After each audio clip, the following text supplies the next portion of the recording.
Hey, good afternoon to you. It's 4:06 now. News Talk 105.9 WMAL, where we're making sense of the news. Coming up on the show, Reagan Reese joins us this hour, White House correspondent for the Daily Caller. Christina Bobb will join us at the top of the next hour. She is with the Republican National Committee. We talked to her about election integrity and their efforts. And then Mark Paoletta is here at 5:30.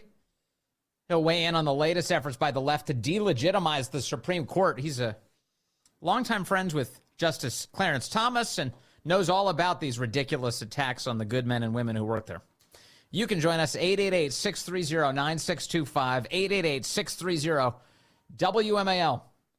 A cat fight in Congress as the women are just, well, they hate each other. They're all going at each other last night. It's some unbelievable audio. Let's see if we can, let's document some of the players here. We've got Marjorie Taylor Greene, of course, the Republican, you know her. You have Alexandria Ocasio-Cortez, the lunatic Democrat, whose initials mean agent of chaos. She's from New York. And then you have Jasmine Crockett. She is a Democrat from the great state of Texas, which somehow produced Jasmine Crockett as one of its lawmakers. And Crockett is not a fan of Texas, just to be clear. She thinks that the people of Texas are, quote, deplorable. This is real audio of Jasmine Crockett in the past attacking her own constituents. In fact, Ms. Perry, I know your organization, the Heritage Foundation, loves Texas. Ooh, they love Texas. They always sending us some nonsense bills that somehow set this country on the wrong trajectory. They send them to Texas. They send them to Florida. Every deplorable state that we can think about, they usually coming out of y'all's think tank. Yeah, so attacking the Heritage Foundation, but most importantly for that audio soundbite, her own state of Texas, calling it, quote, deplorable. And so that brings us to last night's hearing and vote on the question of holding Merrick Garland in contempt. So I'll do inverse pyramid for you, which is a journalistic phrase. They voted to hold him in contempt. They voted to advance the contempt out of the Oversight Committee last night, as well as the Judiciary Committee earlier in the day yesterday. We talked to Congressman Andy Biggs yesterday because he was among a number of Republican members of Congress and lawmakers who were supporting President Trump in the morning, and then they got back to D.C. yesterday, and then last night had this hearing, which was far more interesting and dramatic than any of us banked on, actually. Here is the exchange as toxic femininity breaks out on the floor of the United States House of Representatives. I'd like to know if any of the Democrats on this committee are employing Judge Merchan's daughter. Please tell me what that has to do with Merrick Garland. Is she a porn star? Oh, Goldman. That's right. He's advising. Okay. He's advising who? What? Goldman is connected to Merchan's daughter. There's no question about that. They've done business together. Do you know what we're here for? You know we're here about AG. I don't think you know what you're here for. Well, you the one talking about. I think your fake eyelashes are messing up. No, ain't nothing. Hold on. Listen. Order. Mr. Chairman, that's beneath even you. Engage the order of your committee. Order. I do have a point of order, and I would like...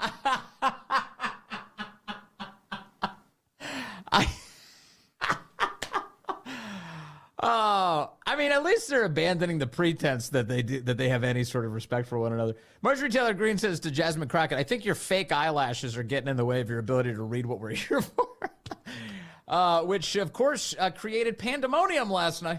Order. Mr. Chairman, that's beneath even you. Engage the order of your committee. Order. I do have a point of order, and I would like to move to take down Ms. Greene's words. That is absolutely unacceptable. How dare you attack the physical appearance of another person? Are your feelings hurt? Move her words down. Aww. Oh, girl, baby girl. Oh, really? Don't even play. Baby girl? We are going to move, and we're going to take your words down. I second that motion. So who will have to pay? Okay. Ms. Greene agrees to strike her words. I believe she should apologize. No. Perry, okay, hold on. Then after Mr. Perry's going to be recognized, then Ms. Greene. I'm not apologizing. Well, then okay, reserve the right to object. I am not apologizing. Now let's go. Come on, guys. Why don't you debate me? Mr. Chairman, The minority. pretty No, self-evident. Chair you're not. Yeah, you're out not. of order. You don't have enough You're out of order. intelligence. Chair recognizes Mr. Perry. Okay, move to strike I'd the. like to I strike move to those strike the words lady's as well. words. I would like The lady's words again. That's 2 requests to strike. That's 2 requests to strike.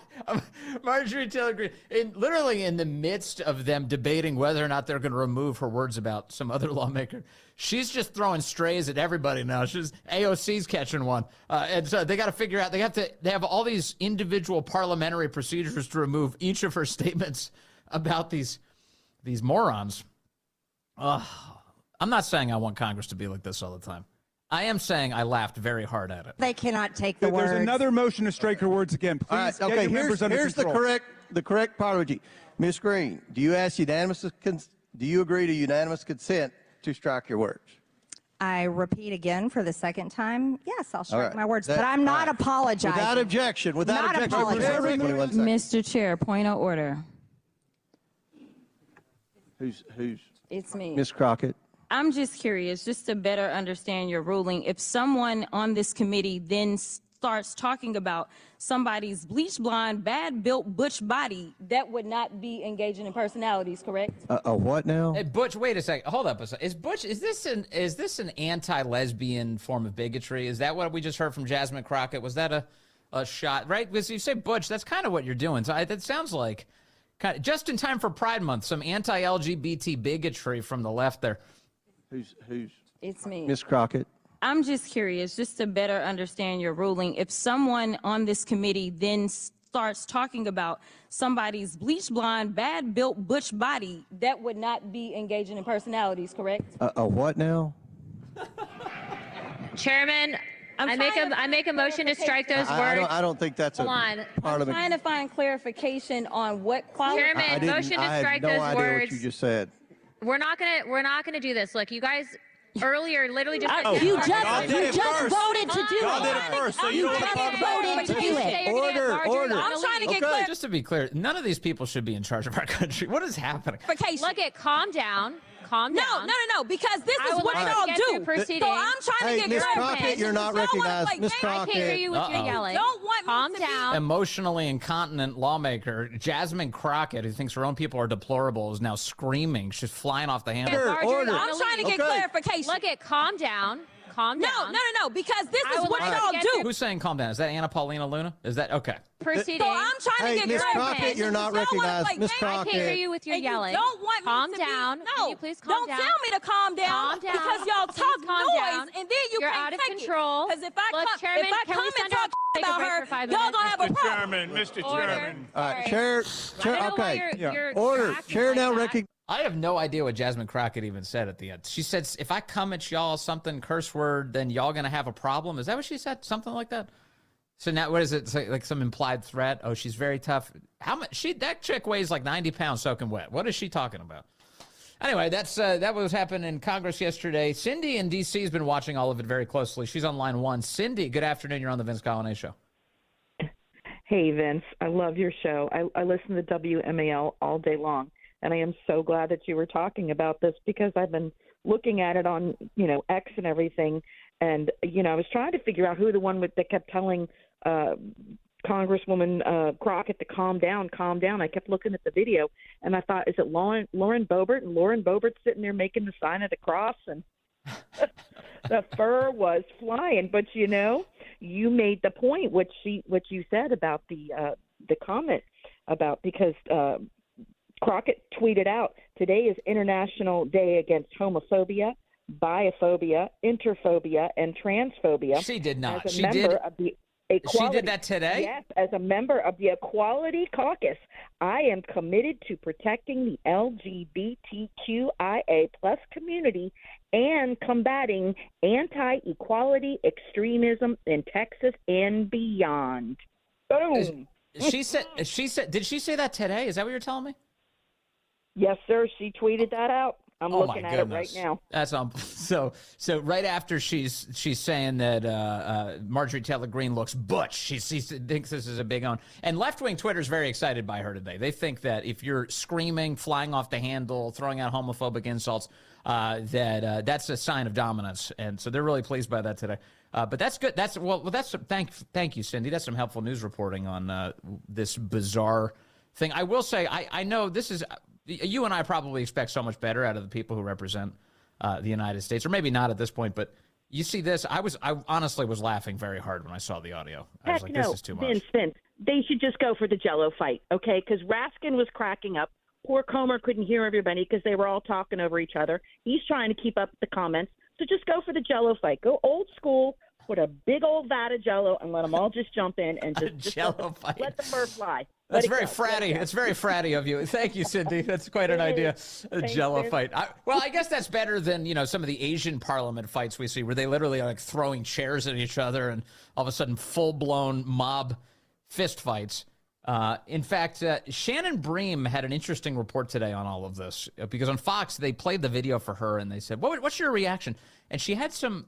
I don't know if this is reporting. She's clearly hearing from somewhere that alcohol may have been involved in last night's saga. The rosé and Prosecco may have been flowing a little too freely last night before this hearing. Listen, nobody came to blows. Again, we're happy that this did not turn physical, but there have been questions and accusations by some, including Congressman Raskin, who has said there may have been drinking involved. This is a very late-night hearing. Jamie Raskin. I'm not exactly sure. I'm not sure if this is the most trustworthy source, but Shannon Bream says even Raskin indicating that there may have been some booze involved here. There may have been drinking involved. This is a very late night hearing. Some of these folks apparently had gone to New York to be in support of President Trump in the courtroom there. So I think there's a lot more to this story, too. There's a lot more to this story. Frank is calling in from Ashburn, line 4. Frank, good afternoon. You're on the Vince Coglianese Show. Hello, Vince. Hey there. Happy Friday. Thank you for your great show and loving America.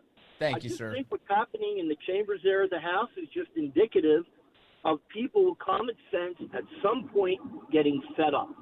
And I think it's frustration, and I think we all have that, but I applaud her for at least speaking up where a lot of people in House chambers don't have the nerve to do it, and particularly men. Seems to me Lauren Boebert and her are the only two that really stand up when you need to. Marjorie Taylor Greene is who you're referring to. Yeah, she definitely didn't back down from anybody. She was like, bring it on. She like one after the other. They kept kind of trying to say something to her, and she has something to say to each of them. Well, Vince, sane people can only take so much. Yeah. And I think that's what this is indicative of. All the ridiculousness on the left, we just had it. That's all. Yeah. That's all it is. Yeah, well, they definitely expressed that last night. It's amazing. Thank you, Frank. Yeah, no, it's a good point. And and remember, the point of the hearing was to say, look, the Attorney General of the United States needs to be held in contempt of Congress. That's what the whole point of the hearing was. And why? Because he is refusing to turn over to Congress something that's already available in the public record in a form of a transcript. They're just looking for the audio of that conversation between Joe Biden and Robert Hur. And unless the Department of Justice is lying to us about the contents of that conversation, the audio is supposed to be exactly what we've already seen in the public transcript. So just release it. Just release it. And instead, they've been stonewalled endlessly by Merrick Garland. Now, Garland, of course, deserves to be held in contempt for a million different things. Foremost among them, the politicization of our Justice Department against the American people and against the political candidates that oppose Joe Biden. It's as simple as that. But here they had this contempt proceeding last night, and the reason why there's any fight whatsoever is because the Democrats are trying to throw sand in the gears. They're trying to disrupt the whole thing. They're trying to run cover for Merrick Garland, and more importantly for them, Joe Biden. And the White House yesterday made it crystal clear. The reason they're blocking the release of this audio is because they're worried about the damage it will do to Biden in November.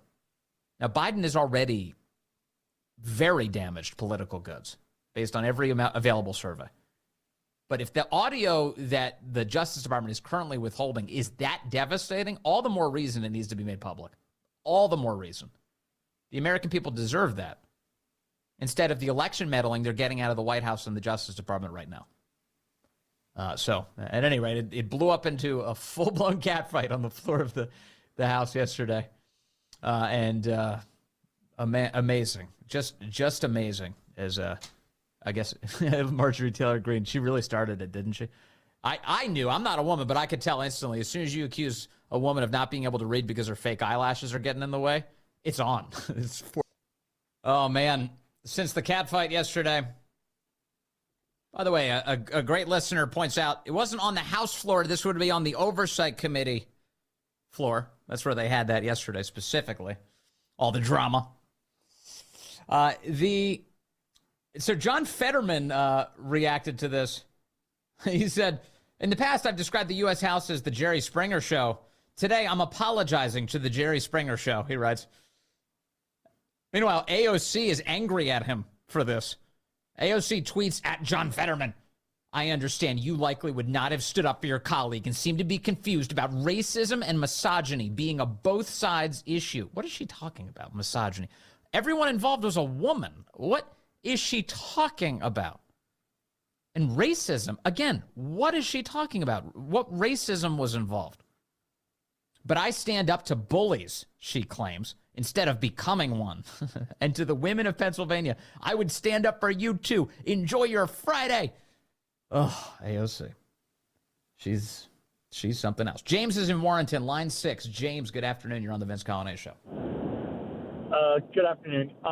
So I'm not sure how to put this, and I can't believe I'm actually going to agree with that senator from Pennsylvania actually tweeting. But so your intake caller, one of the things, and I know you kind of touched on it, so I'm kind of wondering, and I know people on Capitol Hill hear this, as someone that grew up in Northern Virginia, retired 23 years, Marine Corps, still can't believe I made it out without being court-martialed with all the craziness that's going on now. But the part that I was calling is I am so irritated with the blatant, what I call minority racism. I know you said, I couldn't even tell you what color the two people were talking, but I'm going to take an educated guess. One was white, one was black. This minority racism, as I call it, basically, if you're not white, but you're any other ethnic group, you can be the most racist bigot on Capitol Hill now, and you get away with it. When are they going to start throwing these clowns out? Like, I'm beginning to think the only way the DNC keeps people is like drumming up racism. And as someone that grew up in Northern Virginia, and I like to say I consider it a very diverse, I'm privileged I grew up there.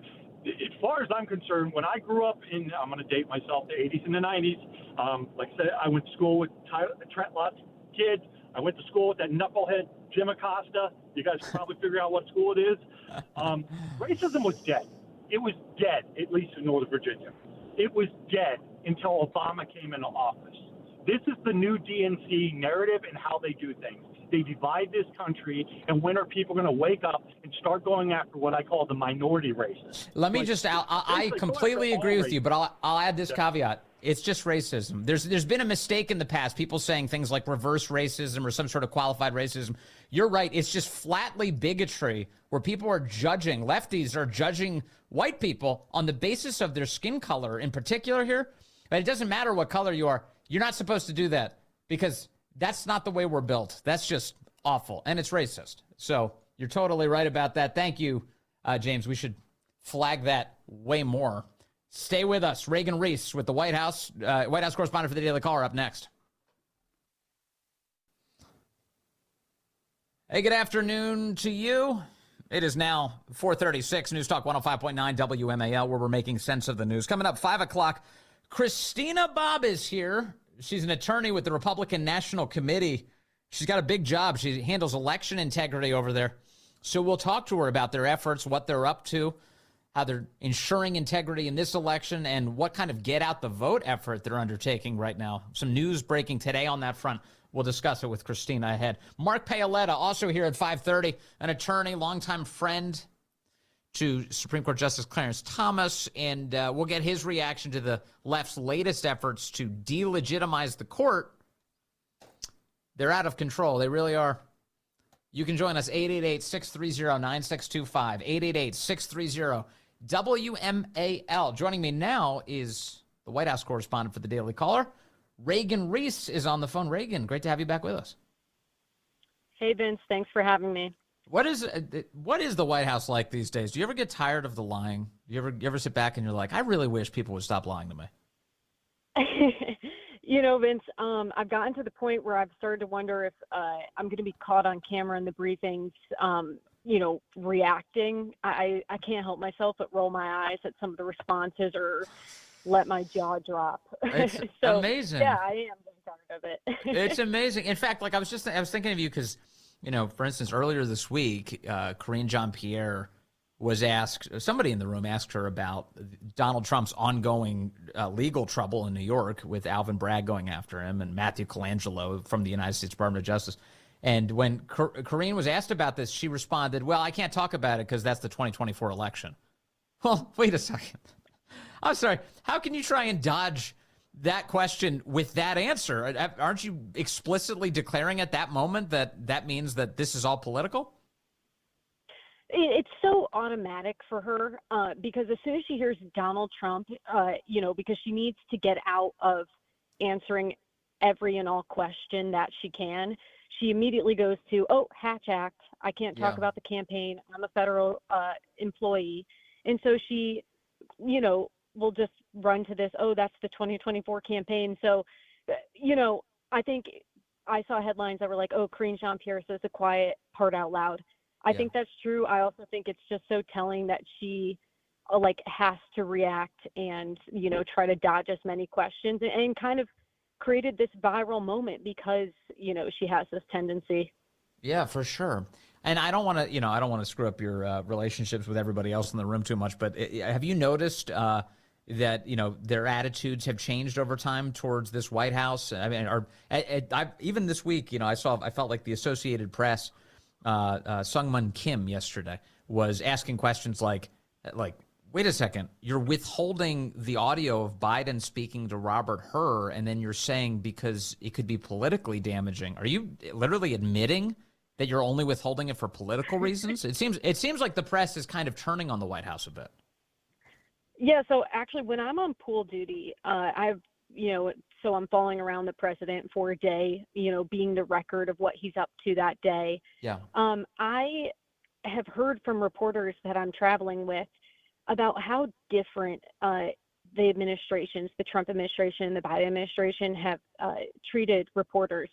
And surprisingly enough, I've heard from some reporters who are like, it was so much better under the Trump administration. They would say we never went a day where we didn't see the president.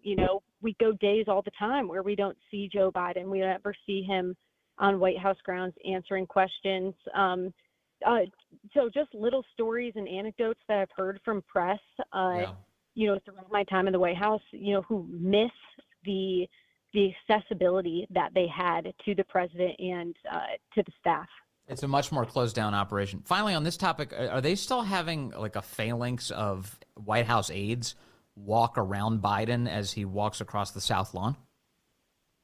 Yes, they are. And I can't say with 100% confidence that he hasn't taken questions since this policy has been implemented, but I'm fairly confident that he has not come over to reporters. And I was talking to another correspondent the other day who said that he caught Biden's ear, and then he noticed that an aide kind of started to distract the president, and then he went and moved to get on Marine One. This is like what I do with my kid when I don't want her to pay attention to something that's on television. I'm like, hey, look at this over here. She's like, just drive her in a different direction. This is what they're doing with Joe Biden, apparently. All right, let's talk about why I wanted to chat with you today, which is you have a new report up for the Daily Caller, which I'll add, as I do every so often. I am an editor at the Daily Caller. Reagan and I work together on a daily basis. You've got a piece today about President Barack Obama, and his involvement, or at least the involvement of the people around him, in all of this campus chaos we've been seeing, this anti-Israel activism, violence, encampments. Give us kind of the big picture of what's going on here and how Obama's involved. Yeah, so there was this report from Tablet Magazine kind of dissecting who was behind all of these college campus protests. And, we saw a lot of speculation about that because all these kids had matching tents and they had the same checklists and same talking points. So it was like, who is organizing this? And so they identified several groups, one of the groups being Students for Justice in Palestine. And they, walked it back and said, okay, who's funding these groups? And so it was the WES PAC Foundation, the Rockefeller Brothers Fund, and then Within Our Lifetime. And what they found in common, and most prominently that was backing all of these groups who were kind of supporting Students for Justice in Palestine to drive these protests, was the Tides Foundation, a major progressive dark money group. When you look at the board of the Tides Foundation, it's chock full of people with connections to the Obama administration. So a lot of those staffers on the board, used to be in the Obama administration or are currently working in a high-level position at another organization that was founded or run by a member of the Biden administration. So, for example, Dylan Orr, board member of Tides, was a part of the Obama administration working in the Department of Labor. Another board member, Cheryl Olson, was appointed to the advisory committee of the Federal Pension Benefit Guarantee Corporation by Obama.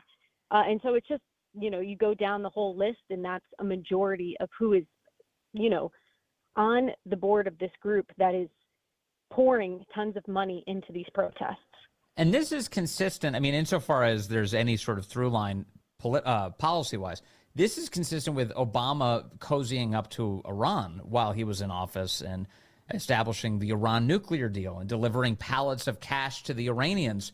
And, of course, much of that was at the expense of Israel. And now you're seeing yet again, at least in a more shadowy way, Obama's influence in a very, unsettling issue. Where he's supporting anti-Israel efforts. You're certainly seeing it that Obama world is. And as a result, there's a lot of chaos in the country. Yeah, I mean, obviously people talk about President Biden kind of being Obama 2.0.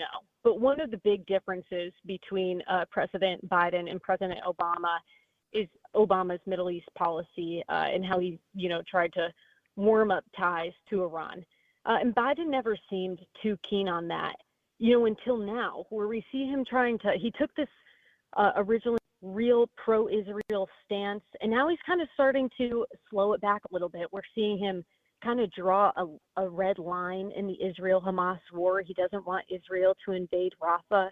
We've seen reports of the Biden administration withholding shipments to Israel to send a political message. And so, the foreign policy experts that I spoke to for this article, seem to think that part of that could be from Obama world getting involved in these protests and, causing such a headache for President Biden that he has to start to change his policy, and that this could be a way for them to influence the president to, do their policy, to do what they wanted from the Obama administration. It's amazing that they would sit back and think he wasn't pro-Iran enough. I mean, the guy has opened up access to billions upon billions of dollars to the Iranians. They're allowing the Iranians to export all sorts of oil to China, which is only fueling the Iranian terror regime. And, of course, the attacks by groups like Hezbollah and Hamas, which are paid by Iran. And so this is, in other words, I guess it's not enough. Obama world certainly wants Biden to be even cozier with Iran. And to the extent that Biden's responding now or changing anything, it seems entirely dictated by November, by places like Dearborn, Michigan, and whether or not he thinks he can win these swing states. Yeah, so I found this to be the most interesting part of my piece. A foreign policy expert pointed out to me that this pro-Hamas wing of the Democratic Party, these Obama world officials, he said, don't really care if President Biden is elected or not. What they care is pushing their foreign policy message and changing the Democratic Party for the long run. So if that means that they lose this election and President Biden isn't in office in 2024, they don't care because they're hoping to influence the Democratic Party in the long run. And so they're willing to take that cut. And so I find that interesting that, that's kind of, how these officials could be thinking. But on Biden's, on the side of Biden, I'm not sure how much of a gain this can give him politically, because if he starts to move away from his pro-Israel stance, I don't really see the pro-Hamas, the pro-Palestinian protesters saying, okay, this was enough for us. I think they're going to stay mad at the president. He sent just a little bit less aid to Israel. That's enough for us to put our vote behind him. What I think this could do is just instead alienate the pro-Israel supporters who, in already a really tight election, Biden might need, and they might not be the people who would typically back the president. And so he might be alienating them and causing them to stay home when he really needs them in 2024. Well, I'm so glad you covered Obama's role in all of this because, all the time people are always wondering what role Obama plays as he tries to kind of stay out of the limelight. But kind of infamously, he did declare that he wishes he could conduct an earpiece presidency. And clearly, this is one way he's trying to communicate to Biden, it seems to me, based on your reporting. Thank you very much, Reagan Reese. Good to talk to you, as always, from the Daily Caller. Nice to have you on the show today. Okay, President Trump has just shared a piece of information online that I think you need to know about. This is genius. So to set it up, remember the Commission on Presidential Debates thought that they were going to be able to have all these debates, 3 of them between Joe Biden, Donald Trump, and both men, they don't want to go with the Commission on Presidential Debates, but it was Biden who said, we're not even doing this in a venue in front of an audience. I'm only going to do it on friendly broadcast networks, which is how we've ended up with at least a CNN and an ABC debate so far. Just in studio, no audience whatsoever. A lot of guardrails for Biden. But one of the locations that the commission originally planned on holding a debate was Virginia State University, which is a historically black college. And that was supposed to take place on October 1st. It is not taking place. And there has been a lot of reaction to that. Governor Glenn Youngkin's been very upset with Joe Biden for upending that. Additionally, former Governor Doug Wilder yesterday was very critical of President Biden as well, saying, quote, there was great excitement and appreciation expressed by the VSU and African-American communities throughout Virginia and indeed the nation. Yesterday, representatives from the Biden administration made the unfortunate decision to cancel this debate, he said. It rings hollow that this historic event will no longer take place. Why is the first historically black college and university selected for a debate forum being excluded? Who made this decision? One would assume it was made by Biden directly, as well as setting the overall number, location, and time of the debates. So Wilder said, this is crazy. This is terrible. You should hold it in front of this audience at this school. And then yesterday, the Biden campaign announced that they are agreeing to now, they claim that they're accepting a vice presidential debate on CBS News. So, in other words, Kamala Harris versus whoever Donald Trump ends up picking will appear on CBS, at least according to the Biden campaign. Well, not so according to Donald Trump. Here is what President Trump just expressed on Truth Social. He said, on behalf of the future vice president of the United States, who I have not yet chosen, we hereby accept the Fox News vice presidential debate, hopefully at Virginia State University, the first historically black college or university to host a debate. Date to be determined. I urge Vice President Kamala Harris to agree to this. Make America great again. This is brilliant. This is a great move. And it really does put the White House in a terrible position, the Biden campaign, because they were hoping to avoid having an audience at all. But how are you going to tell predominantly black audience at a historically black college and university, HBCU, that they can't have a debate? How is the Biden White House going to do that? President Trump just put them in this position now, saying we're ready to do a vice presidential debate there. Are you? And I'm telling you right now, forget Biden. Kamala Harris does not want to do that debate, not in front of that audience and not in front of the world. She's not ready for it. It doesn't matter who President Trump ends up picking. What a hilarious piece of news. What a really well considered move by President Trump or whoever on the Trump campaign came up with that. Nicely done. We'll bring you updates as we get them, as in all things. Coming up, speaking of the campaign, Christina Bobb is here with the Republican National Committee She's running their election integrity efforts. We'll talk to her. What are they doing this year, and what are they doing to get out the vote? It's a big one. We'll talk to her next.